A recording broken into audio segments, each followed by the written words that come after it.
Dune, la yihad butleriana según Frank Herbert. Una pregunta nos surgió realizando un programa para Duneverso. ¿Podríamos decir que hay una distinta visión de la idea original de lo que fue la yihad butleriana de Frank Herbert, a la que pusieron negro sobre blanco Brian Herbert y Kevin Anderson? La respuesta es claramente un sí y vamos a intentar razonarlo. Lo primero, vayamos a la terminología del imperio en Dune. ¿Cómo se define yihad butleriana? Yihad butleriana la definimos así. Ver también Gran Rebelión o Revolución, la cruzada contra las computadoras, las máquinas pensantes y los robots conscientes que comenzó en el 201 antes de la cofradía y concluyó en el 108 antes de la cofradía. Su principal mandamiento permanece en la Biblia católica naranja como no crearás una máquina a semejanza de la mente humana. Frank Herbert se refiere a la yihad a lo largo de su exalogía de Dune, pero realmente no se dan muchos detalles sobre cómo imaginó el conflicto real. Sin embargo, el binomio Brian Herbert y Kevin Anderson han sido realmente explícitos. Escribieron directamente sobre la época en su trilogía Leyendas de Dune. La componen la yihad butleriana, la cruzada de las máquinas y la novela La batalla de Corrin. A lo largo del universo expandido que han creado para la saga Dune, han sido realmente claros en el concepto. Brian Herbert y Kevin Anderson han mostrado cómo las máquinas esclavizaron a la humanidad en un escenario de ciencia ficción al más puro estilo de la saga de películas como Terminator. La supermente Omnius toma el control del imperio y quiere esclavizar a los humanos que se resisten. La batalla ya existía, pero la verdadera yihad butleriana surge como un movimiento sin parangón y religioso, por la chispa de la muerte de Manion el Inocente, y el mensaje que llega al corazón de toda la humanidad proclamado por su madre, Serena Butler, sobre la necesidad de liberarse para siempre del yugo de las máquinas pensantes, y al coste que sea necesario. Brian Herbert y Kevin Anderson llevan más allá esos planteamientos e ideas originales de Frank Herbert, desarrollándolos de manera descriptiva e inmersiva, no solo batallas, sino luchas dialécticas entre personajes enfrentados por la ambición y el poder, y hacen que el lector deje de ser un mero espectador y hacen participante de toda la acción con sus descripciones, palpando la tensión de los personajes y sintiendo incluso las explosiones. Está muy presente en la narración de las batallas espaciales y terrestres, una constante de la obra, desde el mismo inicio con la batalla de Cimia cuando las máquinas vuelven a un ataque masivo contra los humanos después de un siglo. Aunque podemos decir que no es el leitmotiv de la trilogía, ni mucho menos, una guerra que debe acabar en la batalla de Corrin, no lo olvidemos. Lo hemos visto, por ejemplo, en la serie de televisión Dune Prophecy, cuando Valia Harkonnen habla de la yihad con las imágenes de fondo, que también funcionan del ataque de yihadistas contra un CIMEC. Hay que decir que hay muchos nexos comunes. Un ejemplo del personaje de Tlaloc es este. Y leo. Los humanos intentaron desarrollar máquinas inteligentes como sistemas reflejos secundarios y dejaron en manos de los sirvientes mecánicos las decisiones principales. Poco a poco los creadores se quedaron con poca cosa que hacer. Empezaron a sentirse alienados, deshumanizados e incluso manipulados. Por fin los humanos se convirtieron en poco más que robots incapaces de decidir, sin la menor comprensión de su existencia natural. Frank Herbert era escaso justamente en eso, pero mucho más genial en lo demás. Curiosamente, él había criticado a Tolkien por ser demasiado descriptivo en las batallas.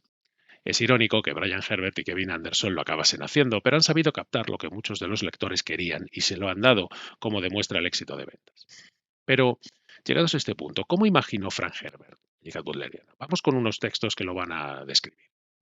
Una vez, los hombres entregaron su pensamiento a las máquinas con la esperanza de que esto las liberaría. Pero esto solo permitió que otros hombres con máquinas los esclavizaran. Otro texto, del Dios Emperador de Dune. Los humanos habían puesto esas máquinas para usurpar nuestro sentido de la belleza, nuestra necesaria autodeterminación de la que hacemos juicios vivos. Naturalmente las máquinas fueron destruidas. Y un último de sobre Dios Emperador de Dune, ¿qué hacen realmente esas máquinas? Aumentan el número de cosas que podemos hacer sin pensar, cosas que hacemos sin pensar. Ahí está el verdadero peligro.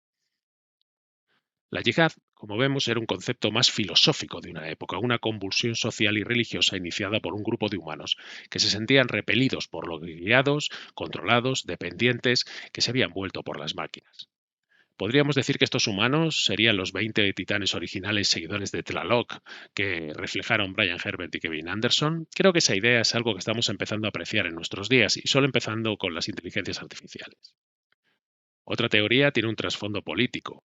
sugiriendo que la yihad butleriana pudo haber tenido un aspecto de destruir a las máquinas para mantener el sistema feudal, porque las máquinas empoderaron a demasiadas personas.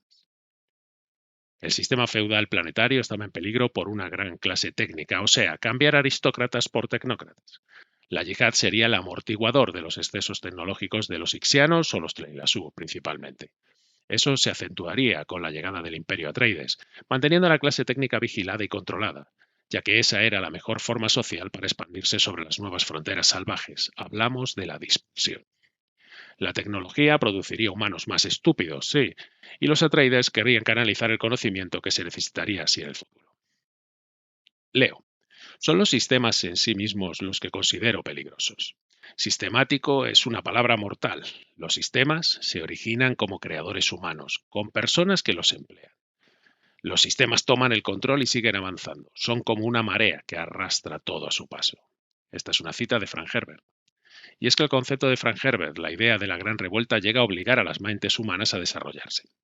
La rebelión, en última instancia, promovió la religión sobre la ciencia y la tecnología, y la humanidad sobre las máquinas y las inteligencias artificiales. Todo debió estallar en una violencia indescriptible que dejó billones de muertos, pero sin quedar claro cómo, quedando muy abierto a la imaginación, aunque se palpa ahí la rabia de la humanidad. Justo antes de su prematura muerte, Frank Herbert aprobó planes para coescribir un libro llamado Prólogo a Dune, la yihad butleriana, con su amigo y colega muy cercano, Willis McNally. Habría expandido el plan de la yihad detallado en la Dune Enciclopedia, editada por el propio McNally, no siendo esta obra canónica. La historia habría seguido a Jean Butler, la homónima de la yihad de Brian Herbert y Kevin Anderson, que se convirtió en la principal figura de un movimiento que mató a miles de millones con obvios paralelismos con Dune. No lo sabe.